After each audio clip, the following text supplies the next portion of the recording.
I confess to having been tantalized in the last segment by when you're saying it was not pleasant what happened to you at military school. Can you go into it a little bit? Well, you don't have to. I was beaten up or insulted or had shoe polish rubbed on me or something by kids who were taught to hate by their parents. They were all products of broken homes. And the question is, the worthwhile question for your program is, did that help me in my artistic career or did it hurt? And I don't know the answer. I guess if you said take a shot, I would say it probably helped. In the sense that it's something to draw on, or well, help to survive adversity or something? Well, you know, that when I worked, you know this from before, but I worked in a neuropsychiatric hospital when I was in the Army. Yeah. When you see someone who actually, right in front of you, thinks that he is Jesus Christ, or that he is a gorilla, not pretending to be, or I could be, but actually they could pass a polygraph test that they are Jesus Christ gorilla. Yes, they would. Yeah.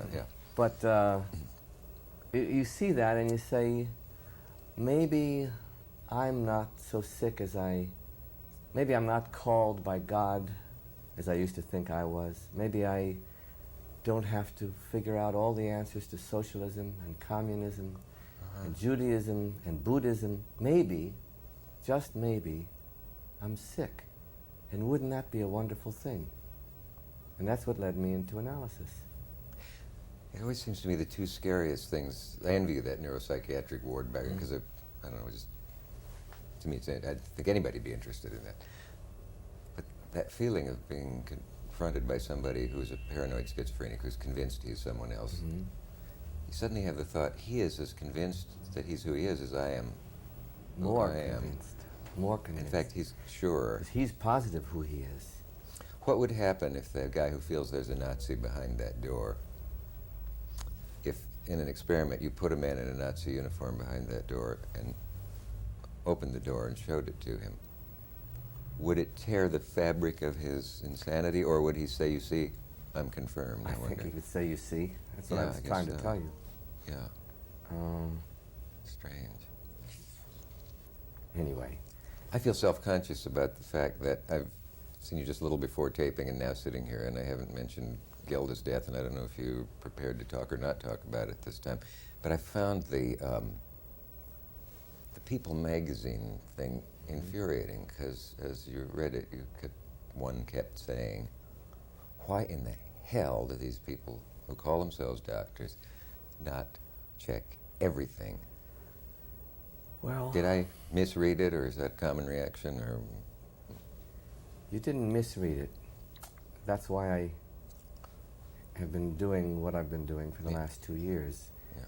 You have to remember that we, doctors and you and I and them, know a lot more now than they knew in 1986. And they didn't know then. Some people did. That's the tragedy. Stephen Piver in Roswell Park Memorial Cancer Institute knew that it was genetic. But an intern walking in and you say, I have these pains, didn't think automatically, did your mother have cancer? Did your grandmother have ovarian cancer? Did your aunt, did anyone in your family have ovarian cancer? They didn't think about that. They thought about... Why not? Are you supposed to take a family history right away? If I start to talk about the why not, I'm sorry. I'll get into, not legal problems, but I'll get into emotional problems now, and I don't want to get sad or angry. Yeah, I know you've got... Because I'm happy now. You've done all that. It's done. All I wanted to do was change the conventional wisdom. I learned that phrase from Walter Lippmann, not in person, but from reading his books. Remember Walter Lippmann? Sure. There was conventional wisdom that a simple blood test called CA-125 should be used after a diagnosis of ovarian cancer to keep track of it. Yeah. But no one was thinking of using it before to see if the person might have ovarian cancer. Sounds simple, but and now today the women know about it, and the doctors, especially the gynecologists, I think know about it. Yeah. And people weren't thinking about genetics. They'd say, well, it doesn't matter if your mother or your grandmother, there's no connection. Well, now they know that there is. Yeah. Too late to save Gilda, but as I tried to say in the article, I hope if I have any purpose in the last 2 years, medical purpose, it was to save other Gildas. And now I have done what I can do, and I'm happy to announce on this program that I am retiring from medicine. Okay. Okay? The fact is, you can enjoy the fact. I'm sure countless lives will simply be saved hope by the so. very fact of that.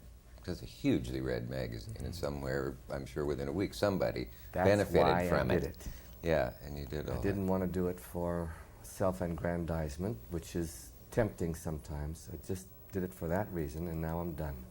Now I'll go back to watercolor painting and maybe to acting if I get another job, and I'm going to get married.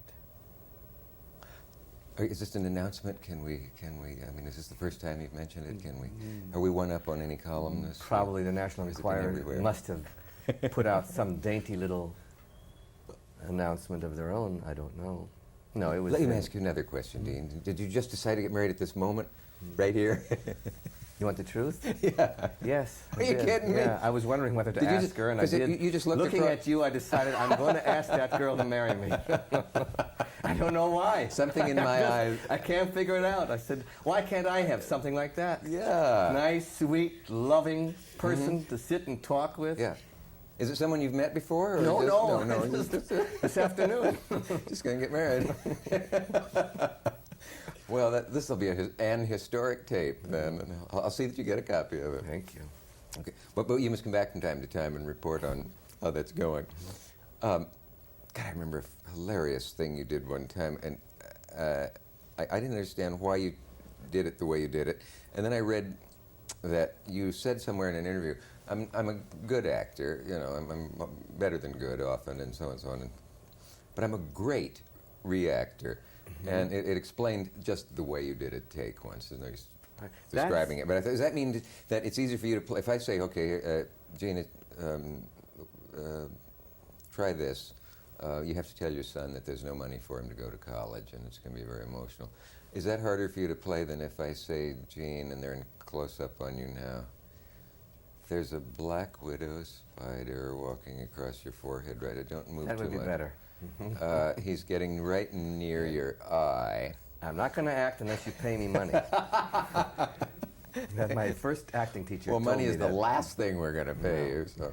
Yes, I am. Is that what that means, though, a reactor, Yeah, or is it more than that? A lot of people can get up and tell the denouement of a story like Inspector Poirot and Albert Finney, and it's fascinating to watch. I'm not good at it. I'm not a good actor. I'm a good reactor. Something happens. That's why Richard and I are so good together. In my opinion, you asked before, what's the basis of the chemistry? Have you figured it out? Mm-hmm. It's because we improvise constantly, every take, within the framework of what's been written. And it's always different because he'll do something different, which causes me to do something different, which causes him to do something different. Yeah. We're both reactors. And if I had to just act, I don't think I would be very good. I'd make sense, of course. I'd get the points across, but it wouldn't be exciting. Pitcher or something. I wonder what The emotions don't get going until Yeah. I have something strong to react to. Yeah. That's why when you're acting in a film, who the other person is going to play the part, the girl, the villain, the guy, your brother, your uncle. It's terribly important because you might get people who you're acting with who are very good actors, but they do it the same way every time. And other people... There's a certain skill to doing that, but... There is. I'm not telling you better or worse. I know I've seen performances where it's always the same, but it's brilliant all the time. Yeah. But I wouldn't be good acting with that person, I don't think, because I'd be looking for something that's different each time, each take. Maybe that's why I like the movies. Gene, they're signaling right behind you that we have to cut right now. That doesn't scare me. The spider is right near your eye. We'll be right back. No turkeys in your career from now on. I know. I talked to the gypsy on the way over here, who said, ask him if the initials... Oh, damn, I've forgotten now. your old acting teacher. I was reading about you in current biography. Berman, a man in your hometown. Herman Gottlieb? Herman Gottlieb? Mm-hmm. Yeah. I always wonder if one's old acting teacher lives to see one No, succeed. no, he didn't. He died quite a while ago. But I saw my sister do a dramatic recital when I was 11. And when it was done, I said, I want to study with you. I said to the acting teacher, Herman Gottlieb, he said, how old are you? I said, 11. He said, come back in 2 years. If you still want to, I'll take you on. The day after my 13th birthday, I went to him. And I studied with him for 5 years. How did you I remember happen to know about that? I don't know. I think it's in your current biography. Mel Brooks, you don't seriously believe that if you hadn't been discovered when you were, that your talent would have gone on. You said somewhere I'd still be selling toys for $1.40 an hour, and so first of all, they'd go to jail if they paid you $1.40. But so I'd be getting $2.50 or $3.25. But as Brooks said, is there a discipline getting down to business time, or is it all fun? Oh yeah, he's very disciplined. Yeah. But it's fun, but he's very disciplined. What I meant by that quote that you're saying is that I think if I hadn't done the producers, I would have always gotten nice, good supporting roles, featured parts, supporting roles on Broadway. I don't know if I ever would have gotten into the movies.